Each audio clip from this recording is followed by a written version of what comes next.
What is constipation या कब्ज़ किसे कहते हैं? ये वो एक बहुत ही इंतहाई कॉमन कंडीशन है, और लेकिन लोग इसके बारे में बहुत गलत कंसेप्ट रखते हैं, बहुत गलत डेफिनेशन इसकी करते हैं। जैसा कि कुछ लोगों के मुताबिक जो मुझे आगे बताते हैं कि डॉक्टर साहब मुझे दिन में 5-6 दफ़ा पखाने की ये हाजत महसूस होती है, तो वो उसको कब्ज़ का नाम दे रहे होते हैं, कॉन्स्टिपेशन का नाम दे रहे होते हैं। या कुछ लोगों के मुताबिक अगर दिन के अंदर 1 या 2 या 3 दफ़ा उसको पखाना आता है तो वो उसको कब्ज़ का नाम देते हैं। तो मैं आपको बताता चलूँ कि कब्ज़ हम उस कंडीशन को कहते हैं, कॉन्स्टिपेशन हम उस कंडीशन को कहते हैं कि अगर हफ्ते के अंदर सिर्फ 3 से 4 दफ़ा पखाने की हाजत आपको हो तो हम उस कंडीशन को कब्ज़ कह सकते हैं। कुछ लोगों को दिन में 1 दफ़ा पकाने की हाजत महसूस होती है, जो कि नॉर्मल है। कुछ लोगों को दिन में 2 दफ़ा हो सकती है, कुछ लोगों को दिन में 3 दफ़ा हो सकती है, कुछ लोगों को दिन में 4 दफ़ा हो सकती है। ये सब नॉर्मल कंडीशंस हैं। उसके अलावा कुछ और इससे लिंक्ड कंडीशन हैं जो कि प्रेजेंट हूँ तो हम उसको कब्ज़ का नाम दे सकते हैं। लेकिन उससे पहले मैं आपको बताता चलूँ कि हम जो कोई खुराक खाते हैं तो उसके हाजमे का फिजियोलॉजी बेसिकली क्या होती है। हम कोई भी चीज़ खाते हैं तो हमारे मुंह से खुराक की नाली से मैदे में जाती है, जहाँ पे मिनिमम अमाउंट ऑफ डाइजेशन होती है। उसके बाद मैदे से निकल के छोटी आंतड़ियों में सॉरी खुराक आती है और यहाँ से बहुत तेज़ी से गुजरती है। उसके बाद बड़ी आंत में आती है और वहाँ पे स्लो स्लो खुराक मूव करती है, और उस दौरान उसकी डाइजेशन भी हो रही होती है, एब्जॉर्प्शन भी हो रही होती है, और आखिरकार से खारिज हो जाती है। ये एक नॉर्मल प्रोसीजर है हमारी खुराक की डाइजेशन का। लेकिन बहुत सारी ऐसी कंडीशन है जो हमारी इस डाइजेशन को प्रॉपर होने से रोकती हैं, जिनमें नंबर 1, और ये वो कंडीशन है जो हमारे अंदर कब्ज़ का काज बनती हैं। नंबर 1, हमारी खाने की रूटीन ठीक ना होना। फॉर एग्ज़ाम्पल, हम दिन के अंदर किसी भी टाइम कुछ भी ज़्यादा मिकदार में, कम मिकदार में खाए जा रहे हैं और कोई एक प्रॉपर रूटीन नहीं है, तो this can cause the constipation issue.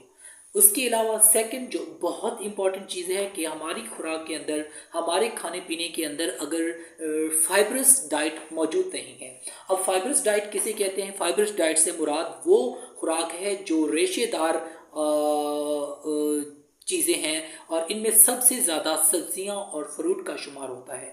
अगर ये हमारी खुराक में कम से कम है और हमारी खुराक रेड मीट है या फिर less vegetable, less fruits and more meat, अगर हमारी खुराक है तो हम कब्ज़ का शिकार हो सकते हैं, तो हमें कॉन्स्टिपेशन हो सकती है। उसके अलावा जो चौथी चीज़ जो कि मैंने एक रिसर्च में पढ़ी, बल्कि मुख्तलिफ रिसर्चेस का वो एक निचोड़ था जो मैंने पढ़ा और मेरे लिए थोड़ा सा इंटरेस्टिंग भी था, कि वो ये था कि अगर हमारी लाइफ के अंदर फिज़िकल एक्टिविटी नहीं करें, फॉर एग्ज़ाम्पल एक बंदा शॉप पे बैठा है और वो वहाँ पे बैठा रहता है, ऑब्वियसली फ़िज़िकल एक्टिविटी कम होती है। या इसके अलावा कोई भी एक बुज़ुर्ग बंदा है जो कि फ़िज़िकल एक्टिविटी नहीं कर पाता, तो उन लोगों के अंदर भी कब्ज़ के होने के चांस ज़्यादा होते हैं बनिस्बत उन लोगों के जो फ़िज़िकल एक्टिविटी करते हैं।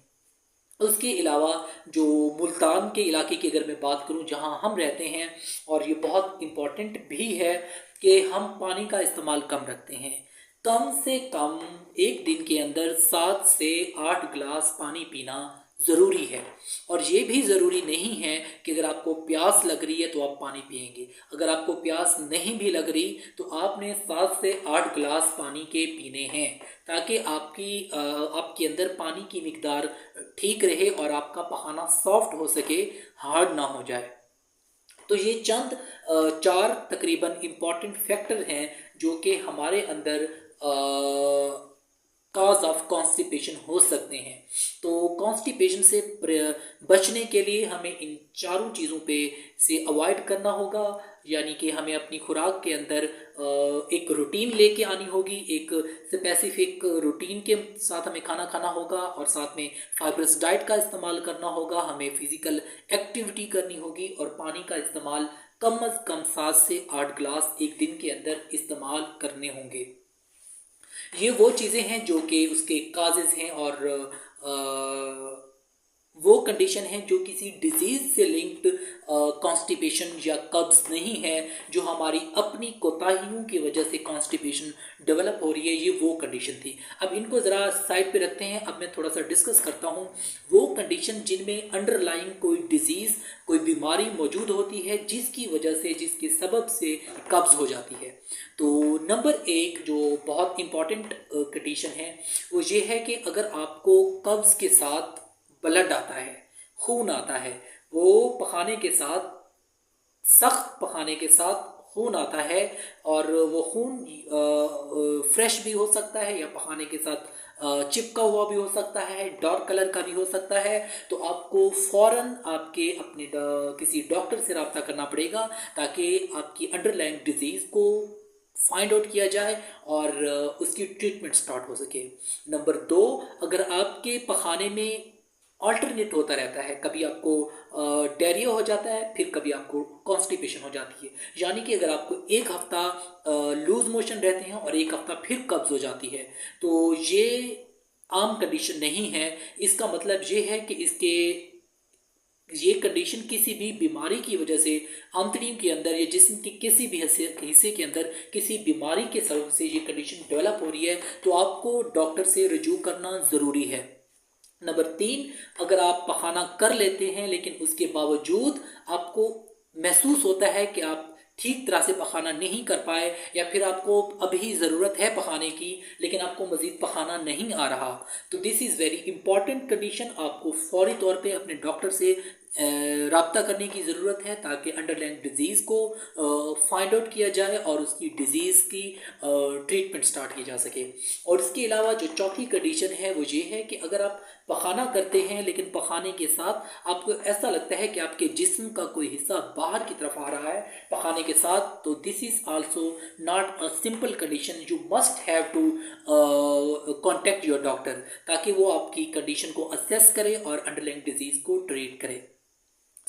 ये बहुत ही सिंपल वे में मैंने बताने की कोशिश की है और इसको मैं बहुत जल्दी से रिवाइज कर लेता हूँ कि नंबर एक, आपने क्या करना है कि अगर आपको डायरिया, किसी कॉन्स्टिपेशन, कब्ज किसी डिजीज़ की वजह से नहीं है, आप अपनी कोताहियों, अपनी कमज़ोरियों की वजह से है, तो आपको अपनी लाइफस्टाइल को ठीक करना है, अपने खाने की रूटीन को ठीक करना है और अपनी पानी का इस्तेमाल रखना है, फाइबरस डाइट इस्तेमाल करनी है और फिज़िकल एक्टिविटी करनी है जितना कि आपके लिए पॉसिबल हो। और अगर आपके जो बाकी चार फैक्टर मैंने बताए हैं जो अंडरलाइंग डिजीज़ के साथ लिंक्ड हैं, तो उसके लिए ज़रूरी है कि आप घर ना बैठें और अपने डॉक्टर से रजू करें ताकि उस डिजीज़ को ढूंढा जाए, उसको फाइंड आउट किया जाए और आपकी बर वक्त ट्रीटमेंट स्टार्ट हो सके।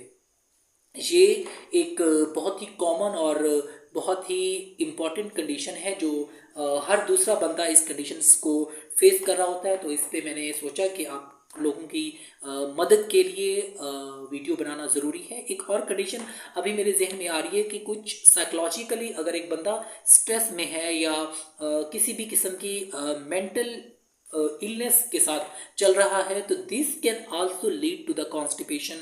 तो अगर कोई बंदा इस तरह की स्ट्रेस, एंजाइटी या डिप्रेशन का शिकार है, तो उस बंदे को भी घर बैठना नहीं चाहिए, किसी भी करीबी साइकेट्रिस्ट के पास जाना चाहिए ताकि उसकी स्ट्रेस, एंजाइटी की ट्रीटमेंट के साथ उसकी कॉन्स्टिपेशन भी ट्रीट हो सके। Thank you so much. खुदा हाफिज़।